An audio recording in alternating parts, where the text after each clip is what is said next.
Salutations, c'est le moment. Les iPhone 13 mini, iPhone 13, 13 Pro et 13 Pro Max sont sortis maintenant depuis plus de 6 mois. Du coup, une petite question résonne dans ma tête et peut-être dans la vôtre. Et très certainement d'ailleurs dans la vôtre si je me fie aux nombreux commentaires et aux messages privés que je reçois par-ci par-là. Et non, je n'entends pas des voix, je vous lis tout simplement, ça me suffit. Je ne suis pas Jeanne d'Arc. Ouais, bon, le jeu de mots, je devrais peut-être le supprimer au montage, mais comme je suis quelqu'un qui assume, je vais le laisser. Désolé, même si c'est scandaleusement moisi. Alors du coup, est-ce que ça vaut le coup d'acheter l'un des 4 iPhone 13 maintenant, ou alors vaut-il mieux attendre les nouveaux iPhone 14 ? Je vais découper la réponse en plusieurs, parce que, il y a plusieurs produits et donc plusieurs réponses, c'est logique. Commençons d'abord par les iPhone 13 Pro et 13 Pro Max. Si vous optez pour ces modèles, c'est tout simplement que vous voulez ce qui se fait de mieux côté iPhone. Vous voulez le maximum de choses, quoi. Ce sont souvent des générations qui évoluent bien sur certains points importants, comme l'écran, la qualité d'affichage, l'autonomie, la puissance, tous les ans, et aussi la partie photo et la partie vidéo. Donc, comme tous les ans, les iPhone 14 Pro et 14 Pro Max seront bien meilleurs que les iPhone 13 Pro et 13 Pro Max. Logique encore une fois. Mais cette fois-ci, ils auraient en plus le droit à une belle évolution côté design. Normalement déjà côté design frontal avec la disparition de l'encoche qui laissera apparemment sa place à un système de poinçons pilules qui renfermeront la caméra frontale et le système de reconnaissance faciale Face ID. La caméra dans le poinçon et Face ID dans la pilule, très certainement. Oui, l'encoche en gros font petit à petit. Mais ce n'est pas tout parce que, ça dépend des sons de cloche, mais il se dit aussi que le design au dos pourrait changer. Certains évoquent la disparition du bloc photo proéminent, il ne ressortirait plus, mais en gros la surface dorsale serait totalement plate.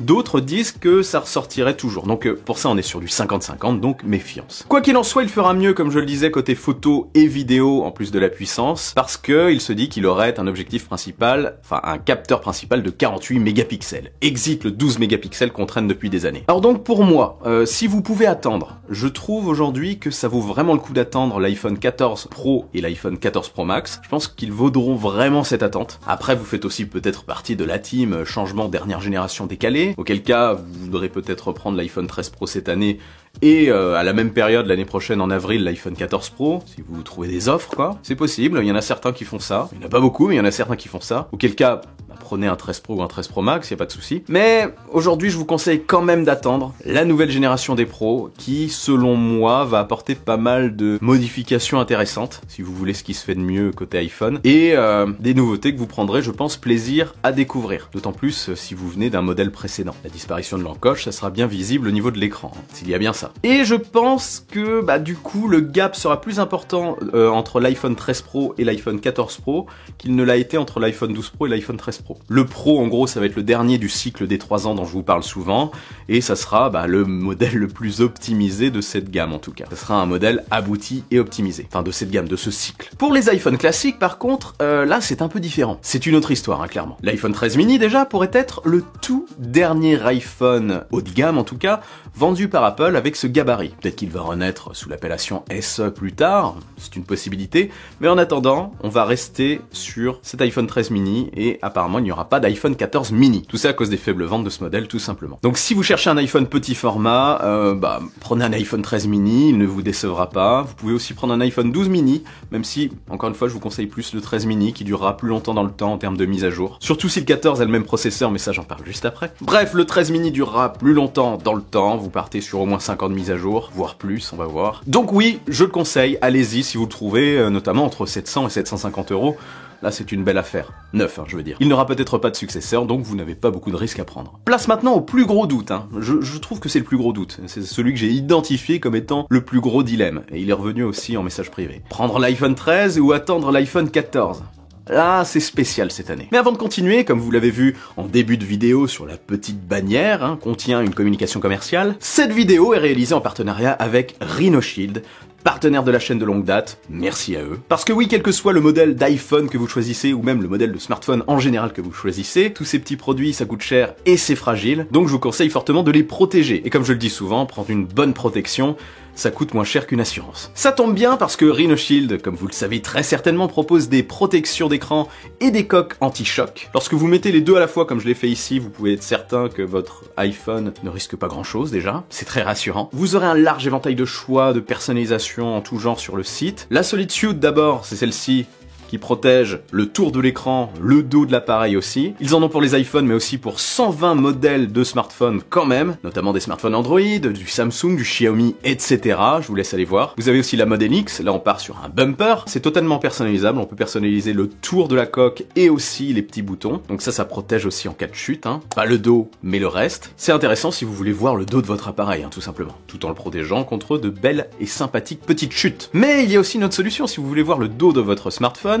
il existe aussi la toute nouvelle Clear Case. Une coque de protection qui protège le tour et le dos de l'appareil, mais qui est totalement transparente et qui ne jaunit pas. Oui, c'est important de le noter parce que en général, les coques de protection transparentes jaunissent avec le temps. Là, ce n'est pas le cas, ils ont fait un gros travail dessus, c'est très cool. La Clear Case reste donc clear dans le temps. C'est bien clair pour vous? Et ça, c'est dispo pour les derniers iPhone 12 et iPhone 13. Pas le mini. Ils n'ont pas sorti ça pour le mini. Peut-être ont-ils eu le nez creux quant à la disparition progressive de ce modèle, je ne sais pas. En tout cas, il n'y a pas pour le mini pour l'instant. On peut aussi personnaliser ces coques Rhino Shield, comme vous le savez, avec des collabs variés. Il y a vraiment de tout. Il y en a pour tous les goûts. Du Star Wars, Mandalorian. Oui, c'est du Star Wars aussi, c'est la même chose. Mais j'aime bien Star Wars, comme vous pouvez le remarquer. Van Gogh, Dragon Ball, Batman. Enfin, il y a de tout. Manga, films, jeux vidéo, sport, etc.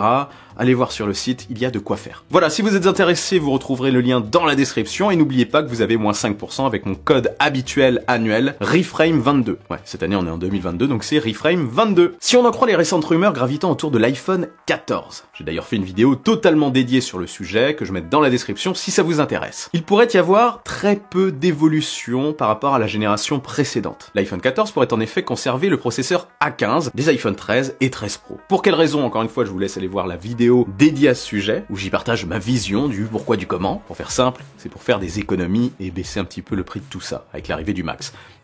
Donc le A15 resterait, l'encoche resterait avec la même taille, pas de poinçon pilule pour eux. Il pourrait y avoir du 100 Hz au niveau de l'écran et le capteur principal pourrait passer lui aussi à 48 mégapixels comme sur les pros. Et c'est tout, ouais, c'est léger. Donc si vous voulez un iPhone qui marche très bien et qui durera dans le temps, clairement l'iPhone 13 peut aujourd'hui être un très bon choix. Ça reste un très bon modèle. Et s'il partage le même processeur que l'iPhone 14, hein, si ça c'est confirmé, on pourrait bien avoir là un iPhone avec une longévité assez conséquente. Une longévité exceptionnelle. 5-6 ans ou plus, en ce qui concerne les mises à jour. Ouais, 6 ans, franchement, c'est crédible. Donc oui, je vous le conseille toujours, et je pense que d'ici la fin de l'année, je vous le conseillerai encore. L'iPhone 13 va rester actuel un bon moment. Et si vous le trouvez entre 800 et 850 € totalement neuf, même moins cher, si vous trouvez de bonnes affaires, bah ça reste intéressant aujourd'hui. Et à la rentrée, il y aura encore d'autres bonnes affaires. L'iPhone 13 Pro aussi, si vous le trouvez, je sais pas, s'il y a du reconditionné ou d'occasion à un tarif similaire, ça peut être intéressant. Mais il faut vraiment une promo de dingue, là, oui. Et avant de finir, dernière raison d'attendre les nouvelles générations, bah c'est l'iPhone 14 Max. Car oui, Apple pourrait bien, comme je le disais, remplacer l'iPhone 14 mini par un iPhone 14 Max. Exit le mini, bonjour le Max. Une version grand format en gros de l'iPhone 14 mais avec un écran de 6,7 pouces au lieu de l'écran de 6,1 pouces du 14 classique. Donc avec un écran similaire en taille à celui de l'iPhone 13 Pro Max. Et aussi du futur 14 Pro Max. Et ouais, ce sera des binômes 6,1 pouces et 6,7 pour la gamme classique et la gamme Pro. Apparemment, ça se tient. Personnellement, je sais que c'est un modèle qui est très fortement attendu. Il y en a beaucoup qui se demandaient pourquoi il n'y avait pas de grand modèle d'iPhone classique. Certains trouvent l'iPhone 13 trop petit aujourd'hui et l'iPhone 13 Pro Max trop cher, il en manque clairement un. Donc ici on partira certainement sur un modèle d'iPhone 14 Max vendu à partir de 959 € par Apple en 128 Go de stockage. Enfin c'est ma théorie. Donc si vous attendiez un nouveau grand iPhone, donc totalement neuf, à plus ou moins 1000 €, ça vaut le coup d'attendre, hein. Ça vaut clairement le coup d'attendre septembre. Ouais, ça sera présenté début septembre tout ça et ça sortira vers la fin du mois de septembre. Donc ça vaut le coup de prendre le risque, hein. Au moins de prendre le risque. Et même s'il ne sort pas, vous pourrez trouver des modèles précédents moins chers, parce que chaque année, à chaque nouvelle génération, les tarifs des autres baissent. Dans tous les cas, ça vaut le coup d'attendre pour vous. Voilà, j'espère que j'ai été clair. Si vous avez des questions, posez-les en commentaire. Encore des rimes, je ne fais que des rimes, je suis un poète. Si je vous réponds pas, peut-être que quelqu'un d'autre le fera, hein. L'entraide, ça marche toujours. Dites-moi aussi ce que vous avez choisi de faire. Attendre le nouveau modèle ou craquer tout de suite pour le modèle actuel, surtout qu'il y a eu les nouvelles couleurs pour les iPhone 13 et 13 Pro, hein, le vert là, ça peut être intéressant. Et quel que soit votre choix, il n'y a pas de mauvais choix, rassurez-vous, les iPhones actuels et les futurs resteront de très bons modèles qui sauront vous satisfaire. Ça ne vous décevra pas dans tous les cas. Voilà, cette vidéo c'est juste pour vous aider un petit peu et vous diriger un petit peu dans votre choix. Et avant de partir, n'oubliez pas le bon pouce en l'air qui claque, l'abonnement qui fait toujours plaisir. Je suis aussi sur Twitter, sur Instagram et un petit peu partout. Vive la technologie, vive le futur et surtout, n'arrêtez jamais de rêver.